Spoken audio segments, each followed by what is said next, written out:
In 2025, a probe launched by the International Space Exploration Project in 1971 arrived at planet Epsilon. The probe's mission was to photograph the ruins of Epsilon, a long-dead alien city. The probe recorded images as it descended over the city and continued recording at ground level until its power was depleted. Data from the probe reveals that the city of Epsilon suffered a cataclysmic event caused by an irregular gravitational wave. The probe recovered evidence that the city occupants were able to leave the planet Epsilon before the event struck the planet. Owing to Epsilon's intense focus on knowledge acquisition, the probe discovered lumen modules, which are photonic memory devices, and returned data that helps tell this story of Epsilon. This is the story of Epsilon. The Epsilon that remains now is silent, broken, and swallowed by time, and is only the shadow of what it once had been. Across the horizon stretch the bones of a vast and intricate city. Jagged crystalline towers push toward the alien sky, their surfaces fractured and dimmed by time. Enormous spires twist upward like frozen lightning, many cracked or hollowed by slow decay. Between them hang the remains of suspended structures, such as platforms, bridges, and skeletal frameworks that once floated effortlessly in the air. Some have collapsed into the rust-colored plains below. Others remain improbably suspended, their ancient gravitic systems flickering weakly, holding them in place long after their builders departed. Delicate towers of machinery rise like metallic forests from the lower districts, their antennae and sensor arrays pointing toward a sky that no longer answers them. Great mounds of organic structures still rise high above the surface, now succumbing to their own weight. And at the center of the ruins of Epsilon stands the Great Spire. Even in decay, it dominates the landscape, an immense crystalline column reaching into the clouds. Long ago its surface shimmered with flowing rivers of light. Now only faint glimmers remain, like the last embers of a once brilliant fire. Travelers who crossed the empty plains often stopped when they first saw the Great Spire, inspired by it as a symbol of the significance of Epsilon not only as a place, but a presence. Now, the Great Spire is merely a landmark of what it once represented. Despite this brownish palette of muted color that suggests age, it is obvious that Epsilon once belonged to a civilization of astonishing brilliance. That latent message is in the structures that have weathered the storm of time. In their prime, the structures of Epsilon shimmered with color. Floating platforms drifted gracefully between structures. Bridges of light crossed the sky in elegant arcs. Energy flowed beneath the streets in quiet currents that powered homes, gardens, parks, industries, and vast networks of communication links that fueled knowledge exchange. It was the knowledge-sharing matrix that elevated Epsilon to a great society. The citizens of Epsilon freely shared ideas, skills, and discoveries which allowed others to freely build upon them, promoting rapid advances in industry, science, and medicine. The complex issues that Epsilon faced were tackled by promoting open debate. Sharing stories, traditions, and languages promoted cultural understanding and tolerance. The ruins of Epsilon reveal hints of a great society built on the foundation of both knowledge and tolerance. These ruins attest that Epsilon was once alive when its citizens learned, loved, and cried, when the ambitions of its citizens united for social prosperity, when ideas were explored regardless of origin, when cultural tolerance drew out the best that diverse cultures had to offer. For many generations, Epsilon thrived beneath the violet sky of its distant world. The life cycles of its citizens began and ended while Epsilon remained. Trade vessels arrived from star systems scattered across the spiral arm of the galaxy that hosted the world upon which Epsilon rested. Cargoes of rare elements, engineered organisms, kinetic machinery, and enormous libraries of encoded knowledge passed through orbital gateways that shimmered from the folding of space. The citizens of Epsilon had mastered the work of nourishment, and so became hungry for creative works of all kinds. The sharing of art promoted empathy and emotional connection across the diverse Epsilon communities, which fostered dialogue. It was this curiosity that guided the civilization of Epsilon to innovate and thrive. Epsilon is more than the ruins we view now. These are just shadows of what once was. The citizens of Epsilon, while perhaps not here now, left their signature on this place that we examine to consider as a model for our own world. The data recovered by the ISEP probe reveals a significant contributor to the success of Epsilon by the name of Mira, who was known throughout Epsilon as the architect of light. Within a transparent dome high in the Great Spire, she studied photonic crystals, delicate structures capable of shaping and guiding light itself. Her discoveries transformed Epsilon. She created optical communication systems that allowed information to move instantly across the planet. Her lenses revealed atomic structures and distant galaxies with equal clarity. Mira gave the city its beauty. By embedding photonic crystals into the crystalline towers of Epsilon, she allowed the entire skyline to glow softly at night. Buildings once shimmered with slow shifting colors that reflected the motion of the planet's rings. Visitors from distant worlds often said that Epsilon looked like a city made from captured starlight. Mira always insisted she was simply following where light wished to travel. There was also Qwen, the stellar mathematician of Epsilon. Records recovered by the probe reveals that Qwen spent most of his life inside the floating observatory, a large balloon-shaped structure that drifted quietly around the planet. From there, he conducted astronomical observations aided by the fact that the observatory could quickly position itself at any location and remain impervious to land-related anomalies. He had been fascinated by the sky since childhood. As a young student, he would climb to the highest terraces of Epsilon's towers and stare upward for long stretches of time. While other students were captivated by engineering or politics, Qwen asked questions about patterns in the stars. Why did dark matter currents seem to curve along invisible pathways? Why did the cosmic background radiation contain faint structures that no one could explain? To Qwen, the universe felt less like chaos and more like a conversation written in mathematics. When Mira's optical instruments allowed scientists to observe cosmic signals with unprecedented clarity, Qwen's work accelerated dramatically. Using her photonic detectors, he began mapping the subtle fluctuations in the background radiation of his galaxy. Slowly, patiently, he discovered patterns hidden within those signals. Ancient stellar collisions that had happened in past galactic eras caused vast gravitational tides moving through intergalactic space. These were invisible energies guiding the movement of entire star clusters. His work reshaped Epsilon's understanding of cosmology. Entire new theories of galactic structure emerged from the models he developed. Students across the academies studied Qwen's equations, a set of elegant mathematical relationships describing how large-scale gravitational flows shaped the galaxy itself.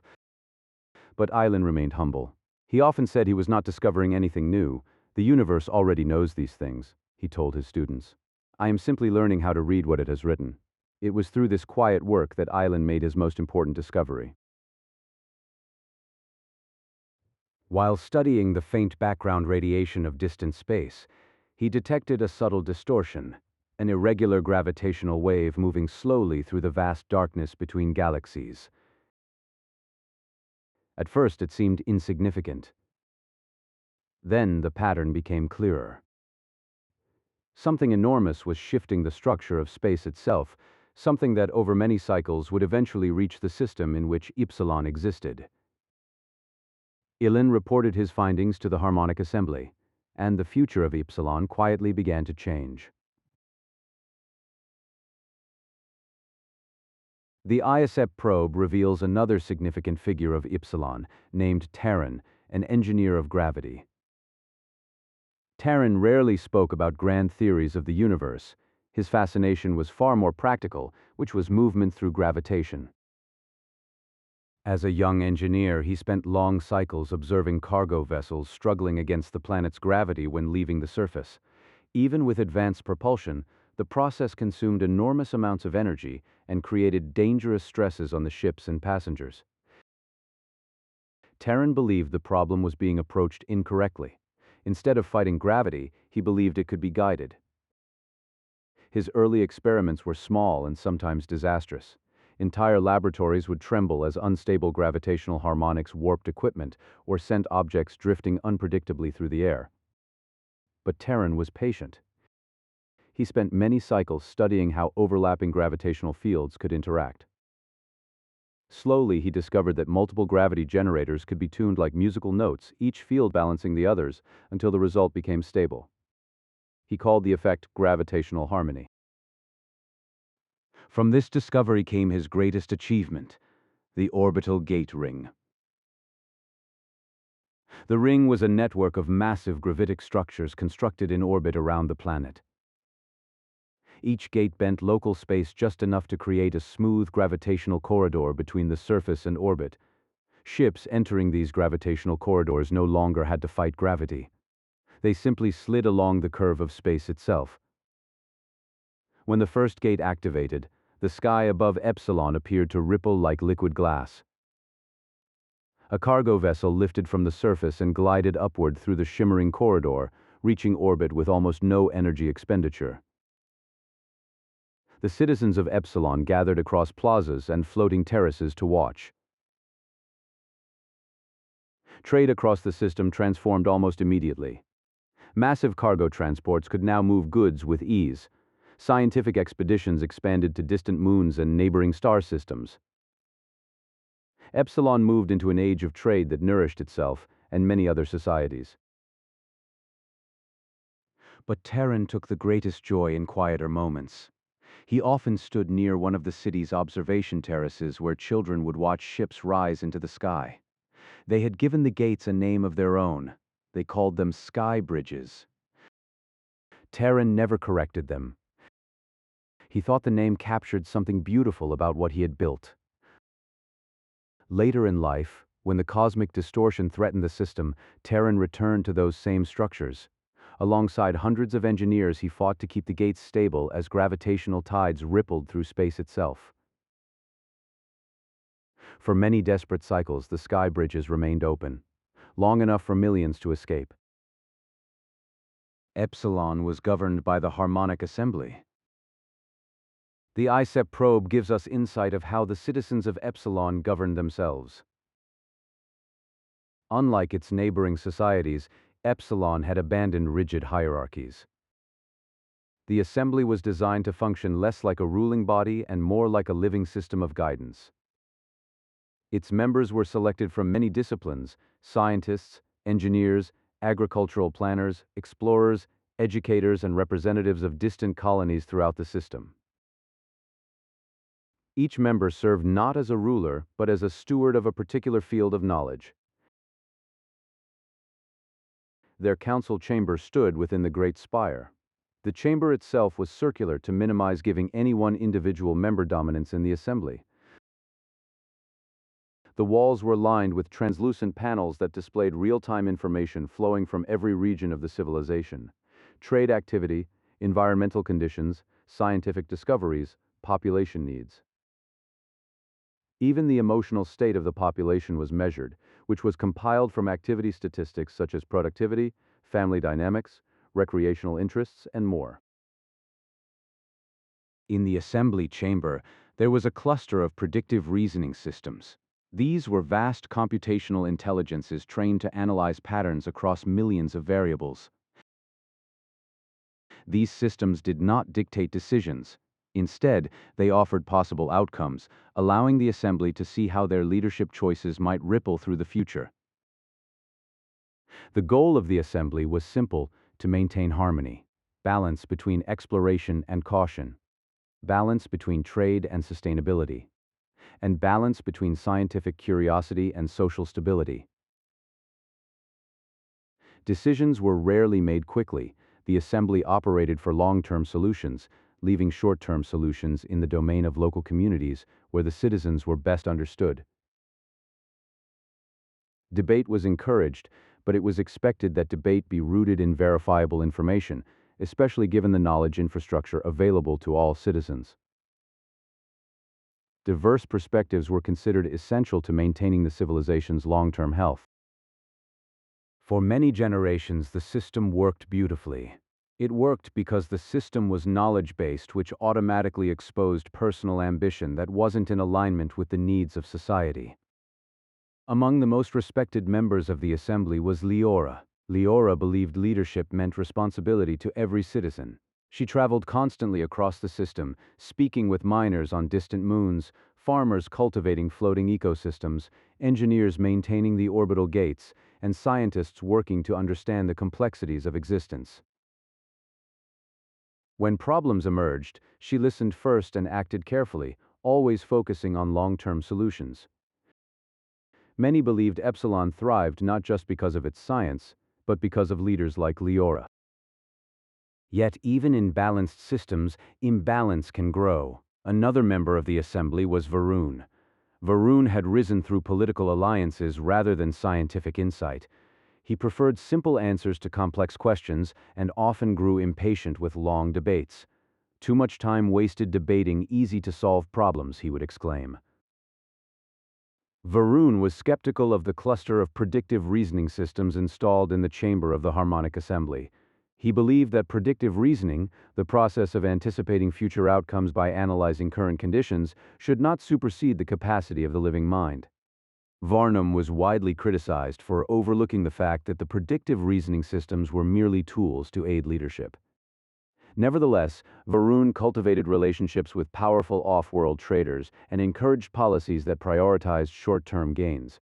Preferring quick agreements and simple answers, Varun dismissed many of the warnings coming from scientists and engineers, believing them to be opposed to advancement and prosperity, and for a long time, the prosperity of Epsilon did indeed continue, which made such disagreements easy to dismiss.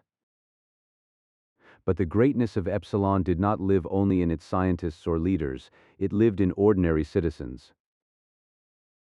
The ISEP probe gives us some insight of a typical day in Epsilon that began with soft lights spreading across the city as Mira's photonic architecture responded to the rising moons. Towers slowly brightened, bathing the streets in warm color. One such citizen was Selan, an infrastructure technician. Selan lived in a mid-level residential platform that drifted gently above one of the city's transport corridors. Each cycle began with a quiet commute across a floating walkway toward the transit lifts that connected the lower engineering districts. Through the transparent floor of the lift, the vast city could be seen unfolding below, sky bridges shimmering above, cargo vessels rising through Terran's gravitic gates, gardens drifting in slow orbits between towers. Selan's work focused on maintaining the city's energy conduits, those glowing rivers of power that ran beneath the structures and fed laboratories, homes, and research centers. Most days were routine. Selan would check diagnostic streams, adjust harmonic stabilizers, and occasionally repair small disruptions in the energy lattice that threaded through the city's foundations. Selan didn't conduct his work duties according to a rigid time-based schedule. Rather, work was coordinated among many workers by a system that prioritized personal needs. The system, called the task flow matrix, was a scheduling system designed to spread the performance of tasks and duties across a large population of workers. The system was then able to meet productivity requirements without negating the personal needs of individual workers. The system also had the advantage of utilizing workers according to their preferences and means without penalizing lack of skill or marginalizing the unskilled. For Epsilon, the concept of unemployment didn't exist. During breaks, technicians often gathered near observation terraces. From there, they could watch ships glide upward through the sky bridges or see the distant glow of Mira's laboratory dome. Sometimes conversations turned to the latest discoveries announced by the academies. Other times they simply shared stories about their families. In the evening cycles, Selan would return home through softly glowing corridors while the city transformed into a living tapestry of color. The ISEP probe reveals information that music drifted through open plazas. Floating gardens glowed gently in the night air where friends gathered to talk, learn, and dream about new discoveries. It was an ordinary life, yet millions of such lives formed the living heart of Epsilon. A typical day for a young person was one of discovery and exploration. The mornings of Lena, about the age of 10, began in a learning hall suspended between two crystalline towers. The classroom itself floated within a transparent sphere, allowing the students to see the city spreading endlessly below them. Their teachers did not simply lecture. The ISEP probe uncovered that education in Epsilon was far more than preparation for labor. The focus on individual discovery guided each student to isolate and develop their talents, which became the motivation for learning. In Epsilon, education was a natural element of life for everyone and was a lifelong pursuit. There was no need for educational laws. The students decided the educational content. One day, students might explore simulations of distant star systems, learning how gravity shaped planetary orbits. Another day, they might study living ecosystems inside floating gardens, observing how carefully balanced environments supported countless forms of life. Lena's favorite lessons were astronomy. Through Mira's photonic telescopes, students could observe distant nebulae and slowly rotating galaxies. The teachers often reminded them that the very equations guiding those observations had been written by Ilan himself.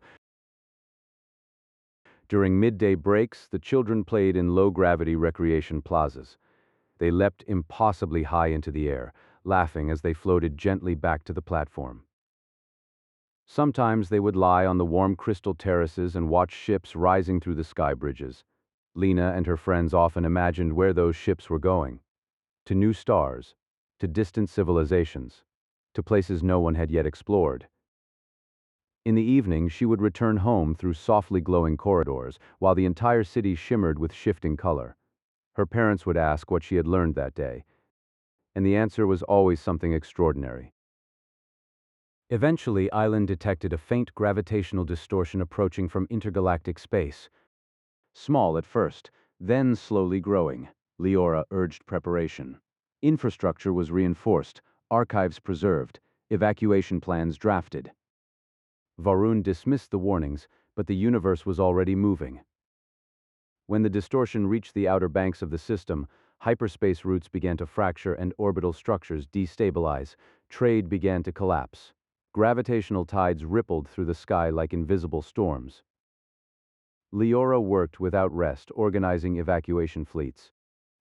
Mira compressed Epsilon's scientific knowledge into lumen modules, which are photonic archives small enough to be carried aboard escaping ships. Terran struggled to keep the sky bridges stable long enough for millions to depart safely. We don't know what happened to Celan, the infrastructure technician, but perhaps we can assume his skills were applied to his fellow citizens escaping to safety. Sadly, we have no record of Lena's fate. We do know that Varun left early aboard a heavily supplied escape vessel. And so, Epsilon began to grow silent. The towers dimmed. The sky bridges flickered and died. The great spire continued standing beneath the violet sky. But its halls no longer buzzed with the activity of scientists, educators, and leaders. Debates had been pointless if they didn't directly address evacuation and eventually stopped entirely. The talented and prosperous citizens of Epsilon had turned their attention and energies toward survival. The homes of its citizens emptied. Parks no longer hosted playful children. Merchants abandoned their shops to attend to the needs of their families. It was a time of growing silence. Epsilon fell silent. The true legacy of Epsilon was never only its technology and science. Those were embraced as tools for the betterment of all who lived in Epsilon. The true legacy of Epsilon lived in the people who once walked and worked these lands. The friends who argued late into the night about new theories of the universe. The engineers who worked together for years to solve problems that once seemed impossible. The students who stared upward through observatory lenses and felt wonder for the first time. The families who gathered in floating gardens while the city glowed softly around them. They loved. They learned. They built things that had never existed before. They dreamed. And though their city now stands quiet as warm alien winds weave through its broken structures, the dreams of its occupants did not vanish. The citizens of Epsilon became explorers who left their world carrying their knowledge and skills acquired and nourished by life in Epsilon to distant stars. They now live in distant civilizations, participating in discoveries still unfolding, sharing friendships and ideas that continue to shape the galaxy. Epsilon is the shadow of a place once graced by the passions of its citizens to be all they could be, equally for themselves and all others. The citizens of Epsilon changed the universe simply by living within it with curiosity, courage, and a passion to elevate others, each knowing that they can only thrive if all others can as well. Epsilon is just a distant place to us as witnessed through the limited view of the ISEP probe. The probe gives us a glimpse of just one moment of the span of Epsilon's existence, granting us only limited details. We cannot grasp the enormity of the life force that once existed here, nor can we measure the degree of advancement those of Epsilon spread to other life forms. While we leave Epsilon to the whims of time, its successes while it thrived will never leave our memory. We can be assured that the best of Epsilon is in all of us as evidence that we too understand the value of working in the best interests of all.